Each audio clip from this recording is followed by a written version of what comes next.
bandha apa nyawa? Kepengin lulus raharja lakumu ulungna bandhamu. Entuk kowe ngukuhi barang darbekmu ing kene marganing patimu. Kowe sapa teka mbegal aring-aring marang aku? Kisanak sira iku sapa? Aku Narayana. Aku Puntadewa. Ulungna bandhamu. Aku ora duwe bondo Raja Branapicis. Mesti duwe. Anggon-anggonmu kok ora ketang sak propirane kuwi ana sing duwe rega. Mengko dhisik to Kisanak. Ya mengko tinemu gampang.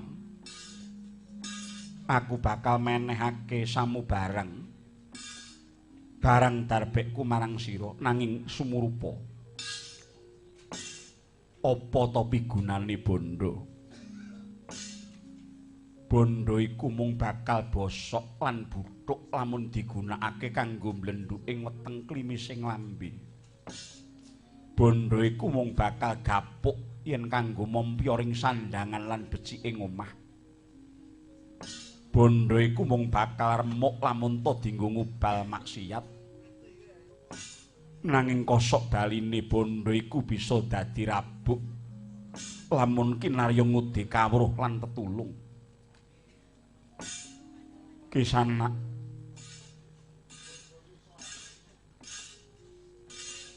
panganan ingkang reget merga saka tumindakmu.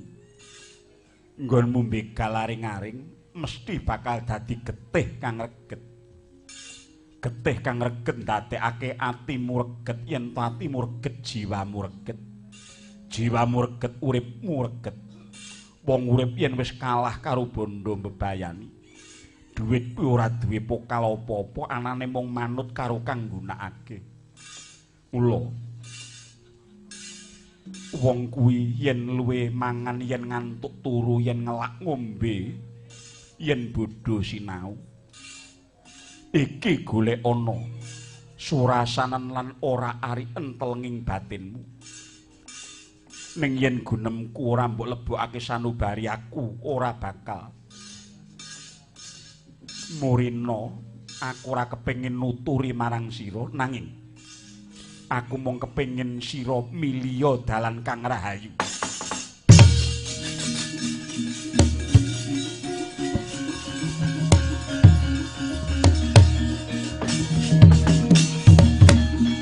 Prayoli binantang.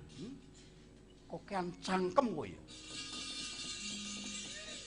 Anggapmu kaya Brahmana mejang kaya pendhita punjul. Puntadewa. Rumangsamu lumahing bumi kruping langit ki wong pinter mung kowe dhewe. Narayana ki dedeng koting maling, dedeng koting kampak begal kecu garong. Ora iso nugel glumo dadi celuk Narayana.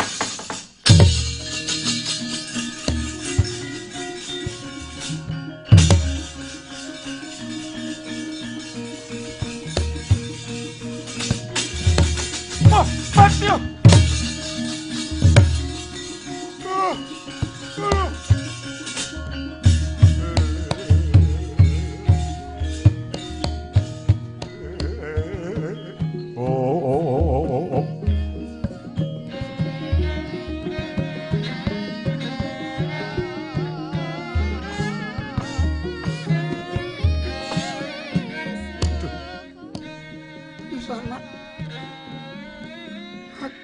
Pasrah pati urip. Sepira to gedhening kluwatan paku njaluk pangapura pisanan. Jebul sak luhur-luhuring akasa isih paring kang ngungkuli. Kedreng hartaning karepku nganti kepengin kumrangsang lan kumacelu nuruti derenging nafsu. Katemane aku ketanggor ing lelakon. Oh pisanan, aku njaluk pangapura. Aku ora wenang menehi pangapura, kowe ora duwe luput marang aku uga ora duwe luput marang sira. Mung wae Kisanak yen sira gelem munggah marang gunung Nguntara Nadi.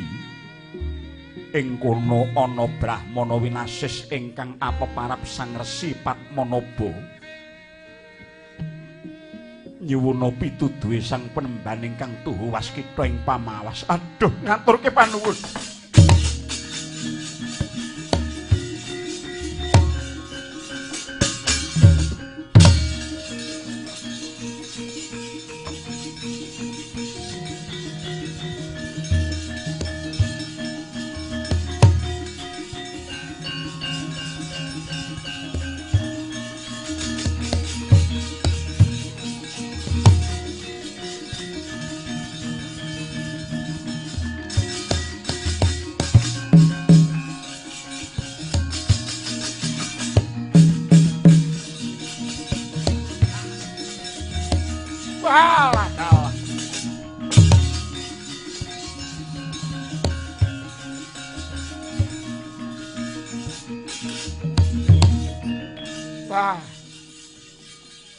Nuwun sewu ki sanak kula adik kula ten mriki mok semperat lunga niku wau. Niku wau adik kula.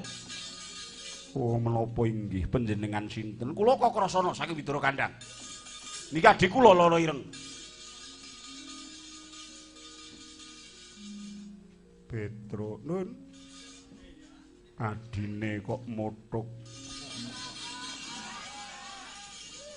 Kowe nek menurut penemumu piye, Gong? Alah ora pati ya. Mas aku ya biasa. Biasa ndasmu. Ora. Wah, ketoke kok ngono ya bongel iki Gong bulane. Aku urung kenal ngendas-endaske.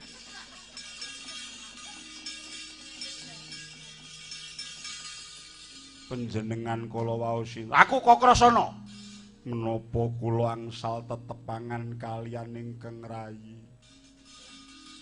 Oh, tepungan ya entuk wae. Petro, nun. Aku arep nepungke rono kok. Ya manyen ketoke nun sewu lho, piyayine putri niku gawat ngoten kok. Isih enom kok ketoke gawat ngono.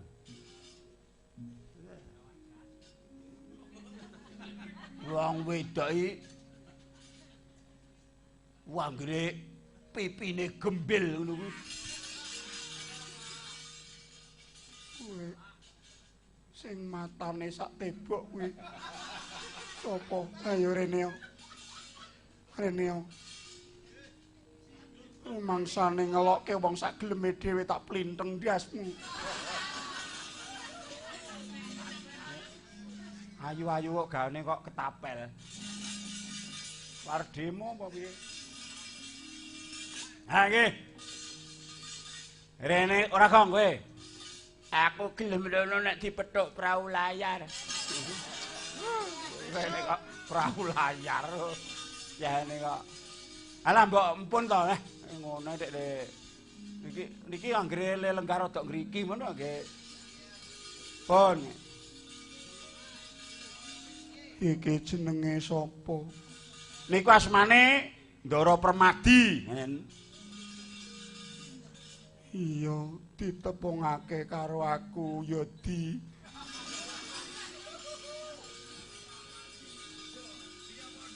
Awake sapa jenenge? Aku jenenge lara ireng. Ya nek ngono ditepungake ya reng. Oh, ayu-ayu kok jenenge Sireng. Sireng watu bledek. Watu bledek ngendi? Song bledek kok watu bledek. Ditepungake wae. Aku aduh. Aku takang aku salaman tangane wil-wil kok. Aku wegah. Salaman kan aku wae. Ayo. Kowe jobang bayi tangane kaya parut. Yan nggo macul kok ora. Maneni aku wacul raimu. Petro. Nun. Aku tak gawe layang wenehno sireng kuwi. Alah mbok pun dijaluki nomere mawon pun. Arek sabar suwe-suwe meneh. Pokoke saniki niku pathokane anggere pun kecekel nomere niku pun. Lho nika wau pripun adi kula? Samangke minggah dateng Wukir Nguntara Nadi suwen Penemban Padmanaba. Saking paken kula awit sampun boten badhe mbegal malih. Waduh, matur nuwun, matur. Wah, matur nuwun. Ayo bali yo, bali.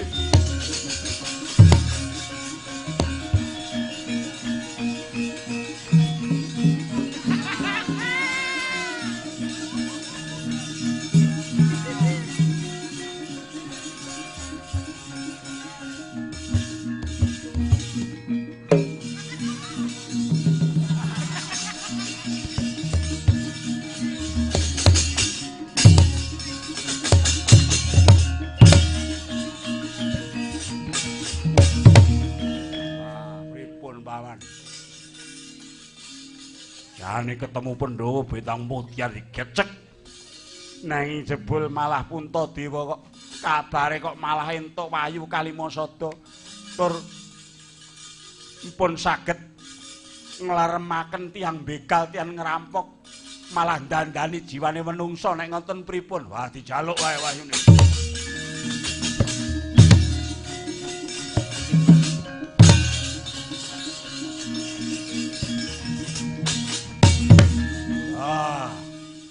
Aku njaluk wahyu. Wahyu apa? Wahyu katentreman. Sing tentrem ki sapa? Sing tentrem aku, sing goreh kowe. Mbuh.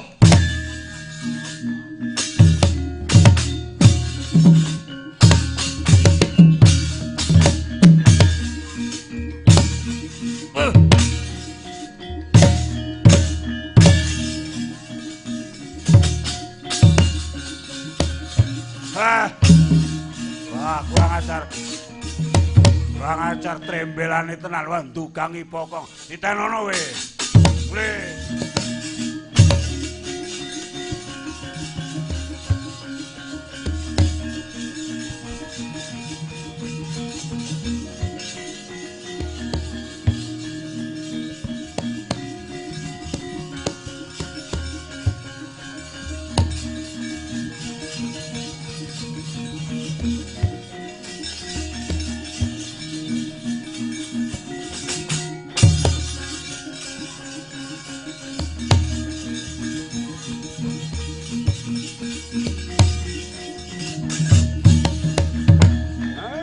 Sampun makempal para kadang sedaya.